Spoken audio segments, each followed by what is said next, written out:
Good afternoon, everyone. My name is Amy Frazier, and I'm the events coordinator for the Culpeper Chamber of Commerce. On behalf of the Chamber, I'd like to welcome you to the final episode of our Women's Lift series.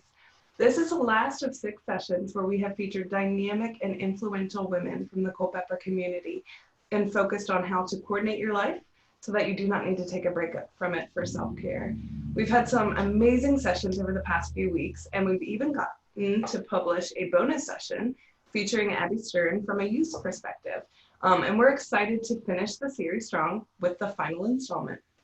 If you've missed any of the sessions or would like to rewatch or share them with your friends and colleagues, all of the presentations have been recorded and are posted onto the Chamber YouTube account, webpage, and social media. This one will be also. I want to take a moment to thank today's event sponsor, Partners First Federal Credit Union, as well as all of the Women's Lift series sponsors, Novant Health UVA Health System Culpeper Medical Center, Wellspring Health Services, Culpeper Star Exponent, Thrivent, and Rappahannock Electric Cooperative. Thank you for making this event possible, and thank you all very much for being here. And without further ado, I'd like to pass it on to Gwendolyn Steele, the chair of the Women's Lift Event Committee, to talk about what she calls bunny hurdles. Gwen is an adaptable, accomplished, and enthusiastic woman and a superhero. She's a business analyst, events manager, project manager, database guru, website designer, officiant, and writer. She's actively involved in the Culpeper community and can be easily spotted supporting our local small businesses with her partner in crime, Bodie, her black and white cat who walks with her on a leash around town. She is passionate and knowledgeable about self-care and well-being, and she's the perfect person to share her knowledge and be our final presenter. If you have any questions or comments for Gwen during her presentation, please type them into the Q&A box and we'll address them at the end. Gwen? My turn. Hello, I'm Gwen. How are you guys doing? Hopefully I've met most of you if you're watching this live or watching it recorded. If not, I hope to meet you soon. And she's right. If you see me walking down the streets of Culpeper with a cat on a leash, please stop by and say hi. That's Bodie. I think he thinks he's the cat mayor of this town. If I look off the screen, that's probably at him. He's walking around me right now. I'm going to share my screen and get started.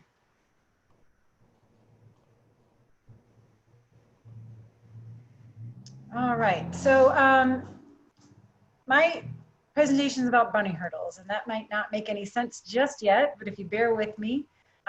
So it's actually about change. I've heard people speak about change. I've read a lot about change, and I have also changed a lot myself.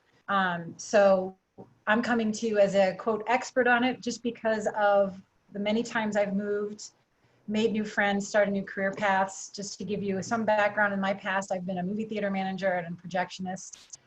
She said I was a business analyst. My first job was as a basketball league statistician. I worked in minor league baseball as the on-field voice and games person, on-field promotion, sorry. I've been in landscaping, I've done voiceover, event production, and I even taught myself how to mouse with my other hand over time using bunny hurdles. And that sounds weird, but I've changed a lot of things slowly, and that's what, in little increments, and that's what bunny hurdles is about. So, and all those stories, when we meet, if we haven't met, I can share any one of those if you want to ask about any of those jobs. So I'm going to start off with an article I remember reading a long time ago. Changing your life is possible, but it requires a real desire to succeed and plenty of effort on your part. And I remember reading that thinking, that sounds really impossible. Like a real desire and a big effort. And most days, I don't know if I can make that happen. I also remember around the same time I met this woman who was trying to lose weight and said to me that she had this big goal of losing weight. She put her arms way up like this, like I have this goal to lose weight. So I just remember thinking, well, that's over your head. You're not going to jump that. You're not even going to scale it. How are you going to get over that? And I remember thinking that's why I can't change. So if it takes real desire and this plenty of effort, does that mean only Olympic athletes and really successful people can change, or only strong-willed people can change? And I don't think that's true, because I've seen ordinary people. I know me, I'm an ordinary person change your habits or situations or direction all the time. And I just was trying to figure out how to do it mostly for me and to help other people. So it's not, the reason we get caught up in it, it's all about one big, huge goal. We see this huge goal. And actually, most of us too also see the steps, but even those seem very overwhelming. So it's really just about shrinking them down into manageable goals, smaller steps, smaller bunny hurdles. So that, now I got is where we get this. I was at a state fair when I was going through my changes, and I saw bunny hurdling. It's just like steeplechase with the horses, only it's with bunnies, which I thought was hilarious. But look how little the hurdles are. So there's a woman or man, maybe it's man, next to this bunny, teaching him across the hurdles. And look how tiny that is. I can jump that. You can jump that. So if we make all our little goals a few centimeters off the ground, that's easy to do. So what was the big change that I was trying to accomplish? And we'll come back to Mr. Bunny here because I like that slide. My big goal at the time was how I looked. So I used to weigh, this is me, believe it or not.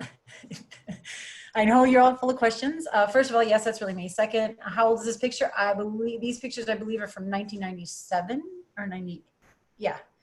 Did I appear on The Biggest Loser? No. I took 2 years to lose this weight, and I was not part of any plan at the time. I did join other things later to learn more, but that was further in my journey. So what makes, you know, when you want to tackle a job, you know, I had this, just to also give you a reference, on the shirt on the left, that's a size men's 52 shirt. I believe I was over 270, but I stopped weighing myself, so I don't know. And for those of you who don't know me and don't know what I look like now, this is what I look like now, kinda, when I'm all done up. So the one was a headshot session I did with Eugen and Nick, and the other is me in my Wonder Woman costume, because that's how I feel powerful when I'm Wonder Woman.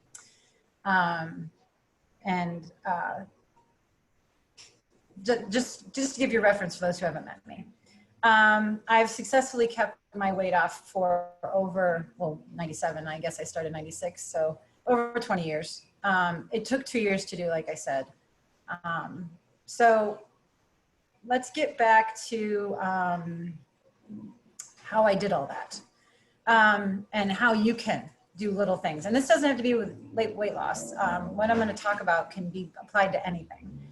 So when most people, when I had this problem and I was trying to figure out what to do with it, you know, most people make lists, they create budgets, they buy supplies, they ask for advice, or they just dig in. It really doesn't matter how you start, as long as you start. What matters is your focus and how big of a picture you're looking at. So are you looking at, I have to lose 200 and some pounds, or why don't we break that down into smaller steps, smaller bunny hurdles, smaller activities, smaller things that I can accomplish one at a time? Because I knew I didn't have any willpower. I didn't think I could take this on. So I was just trying to do one thing at a time.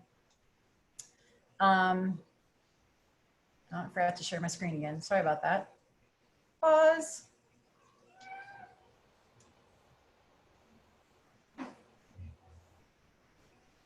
All right, so I'm gonna play this quick clip real quick. Oh, there's a curse word in it, I apologize now. It's a minor one. You know what the secret of life is? No, what? This. Your finger? One thing. Just one thing. You stick to that and everything else don't mean shit. That's great, but what's the one thing? That's what you'll never figure out. All right, so the one thing, what is the one thing? And I just decided, since I got overwhelmed with life and trying to, this big goal of losing weight, there's no way I can, the view is too large. So I decided to break things down. I went for a walk. I remember thinking I really hated myself. I hated the way I looked. I wasn't happy. I was tired. I was tired of being tired. I was tired of not liking myself. And I just remember I wish I was outside. and wishing I was more active, and I was tired of wishing. So I just went for a walk. I did one thing. And I decided that was going to be my focus for a month. I read somewhere that a habit takes 3 to 4 weeks to form, and also to break. If there's one you want to break, it takes the same amount of time, but you have to kind of stay with it. So I just decided to stay for a walk. It sounds super simple. I walked once a week, then it turned into twice a week, or whenever I could. Some days I didn't, but I didn't stop altogether. I just restarted. I didn't think I was going to succeed, and or have that real desire or plenty of effort from that quote. I just thought doing something was better than doing nothing. And instead of thinking about all the things I needed to lose weight, I just decided to focus on one thing at a time. Get good at one thing, have a win, change one habit, and then I could move on to the next. And then not everything else didn't seem so overwhelming. So I picked my one bunny hurdle. That was walking, and I jumped it. What did I do next? Well, I started, I didn't really have a list at the time. Now, at this time when I started, I was managing movie theaters, which means working until 3 a.m. We all ate at Taco Bell. We ate at the local Frisch's. I ate horribly. I drank nothing but cherry Coke because it was free at the theater. So this walking thing started, but you can't just pick, the funny part about this is you can pick one thing to be on for 1 month or so to focus on, but then that focus is just to get it part of your habits. It's forming a new habit. Then you have to move on to another one.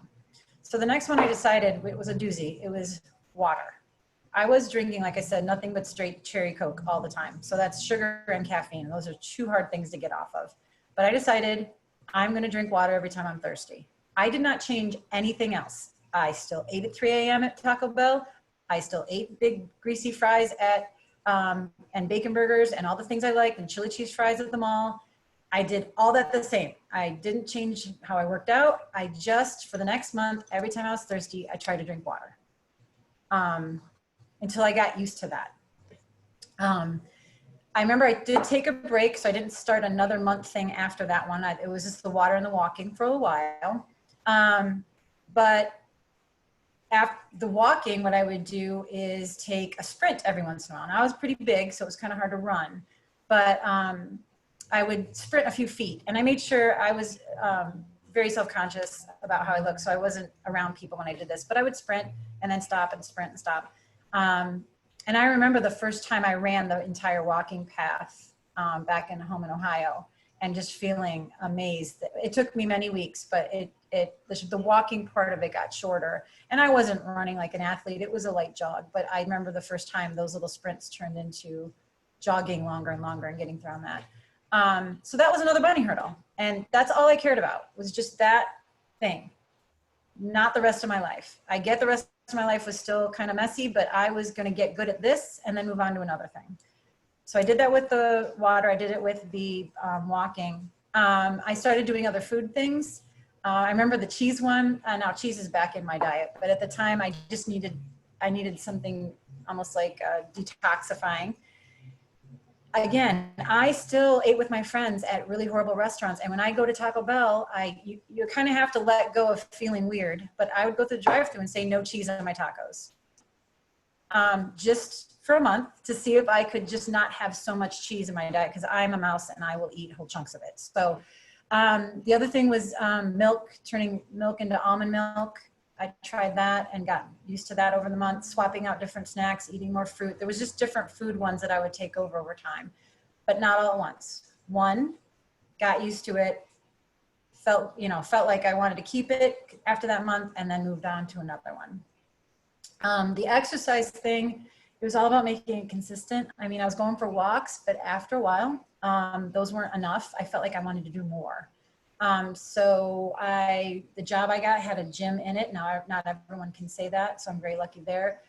But I did find other ways. One of my rules was always take the stairs, no matter what. One was parking far away from the store. Till I got so used to it. I do it now and don't even think about it. I park way far away, and I'll even be carrying something heavy and go, why did I park so far away? And it's just because I taught myself that over time. I just don't even think about it anymore. But remember, I did that with that rule at once. So I didn't try 2 or 3 rules at once. The other ones were still behind me and still going on, but don't try to take on too much. So what I realized over time was I did have willpower to stick to one rule at a time.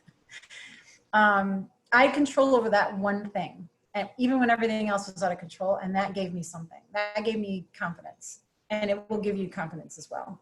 I was practicing willpower in tiny increments. I was practicing change in tiny increments. I was getting better at something with repetition. That's practice. That's how athletes and successful people, the people we just talked about earlier, get to where they are. They know this process, this fail and repeat, practice, practice, practice, practice. And that's why they seem to have so much willpower. In fact, if you do these things, people around you will think you have willpower. They will see that you are sticking to one rule and think you're amazing. And I grew my own. And I grew fine with change, and it got more comfortable, and it made me just easier to say yes or no to things, or forgive myself, even if I skipped a month or skipped a day. All these things, you know, change can be very scary, and all we see is all the obstacles. And we also have to remember that all the things that we're doing now are taught habits. So eating, not exercising, not controlling your schedule. You learned all those habits. You taught yourself, by the way, little by little over time. So you can do the same thing backwards or put new ones in place of those. If they're not servicing your needs, just change one at a time. You don't have to do all of them. It's not instant. I remember that after the first walk or even a little sprint, I was sore and hurting. But I did feel better, and I did want to keep going because, again, it felt like I was doing something positive. I didn't see any weight loss right away. When you're over 270 and you lose 5 pounds, that doesn't matter.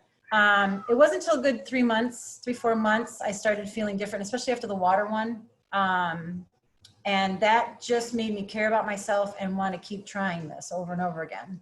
I mentally felt better, and you will too. And especially if you share, tell the people around you that you are doing this one thing at a time. Have them pick one thing at a time. But shrinking everything down to these bunny hurdles that I could jump felt I was accomplished. Don't put them down, celebrate them.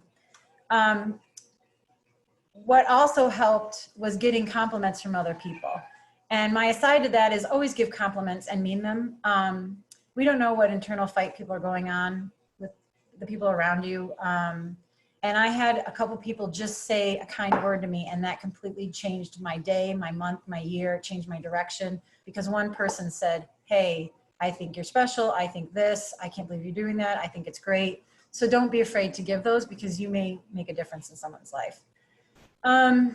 So the other big secret to the bunny hurdles is, like I said, consistency, small change after small change, habit after habit. But I'm going to blow your mind and say consistency isn't always consistent. Sometimes you stop. I remember taking a couple months off or not staying on something every single day. What you have to remember is it's about the long run. It's about the journey. Companies don't record profits every quarter. Sometimes they make average profits. Sometimes they have a loss. But over the fiscal year or over the lifetime of the company, they have had profits. They may have had a bad product. They may have bought the wrong piece of land, but they keep moving forward. Your child doesn't learn to write or walk right away. So here's my example of mistakes. We fall down, we get up, we fall down, we get up. They draw their letters the wrong way. They draw them upside down. You just keep encouraging them, and then they keep trying. And when sooner or later they're writing or they're walking. So we have to forgive each other. We have to encourage each other, encourage yourself, and forgive yourself, and celebrate your wins. Imagine when you get through one of your month focuses, one of your bunny hurdles, sorry, and you accomplish it. What if you celebrated the way you celebrated your kids accomplishing something, or someone else in your life, if they did something small and you, what a great job. Why don't you turn that around on yourself? So what's all the point of all this? It's don't overwhelm yourself. You can change. It takes a simple step and then another. And it's just one thing, not a big thing, not a big plan, just one thing. Think of the one thing you want to change. There can be a big thing to start, break it into smaller tasks, break that into even smaller tasks, and break that even into the little habits that are feeding into that thing you want to change. And that's those things you need to focus in on. And those are your bunny hurdles that you need to jump. I'm gonna show you a visual real quick of those steps.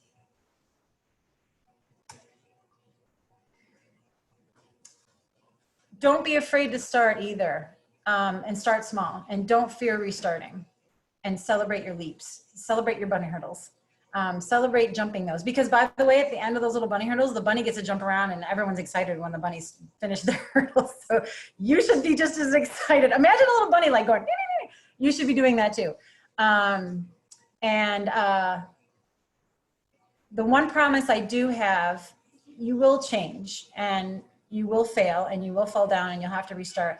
But what I did find when I went through my change was it led to other changing in other parts of my life. I wanted to meet other people. I wanted to go out more. I wanted to start new things or get new jobs or learn more things or listen to people or travel, because that practicing change thing, even though I focused it on losing weight, it bled into all the other parts of my life.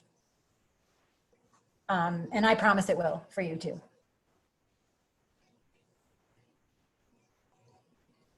Oh, my last statement. I'm sorry about that. One more thing. None of this is fancy. We always see on TV that, you know, people can make these big changes and we see the finished product and all this production done around it. It's not glamorous. It's not special until it is. And what I mean by that is if you just stick at it and consistency over long periods of time, I have so many people say to me, you are special because you did this. And I don't remember thinking that at any point. I still have a hard time with that. But the cool part is I made it part of my everyday life. I made it part of something that didn't have to change a big part of my life. It just took a little bit of time. And I know you could do it as well. So Amy, is there any questions? If anybody has any questions, please put them into the chat box and we will address them. But in the meantime, I just wanted to say thank you so much, Gwen, for today's presentation. It was wonderful. And thank you so much to today's sponsor, Partners First Federal Credit Union, as well as the Women's Lift Series sponsors, Novant Health UVA Health System, Culpeper Medical Center, Wellspring Health Services, Culpeper Star Exponent, Thrivent, and Rappahannock Electric Cooperative for making this possible. We hope that you all have enjoyed this event as much as we have. We have really enjoyed putting these on every week. And Gretchen has said, great job, Gwen. I can't wait to see you soon. Nice. Thank you, Gretchen. Thank you for watching. Thank you to all who attended. And again, you are able to share these with your friends and colleagues. They are going to be on the YouTube and on the social media. Thank you all very much for giving us a piece of your day. And thank you to Gwen for your presentation. Have a great day. Bodhi says bye too. Bye.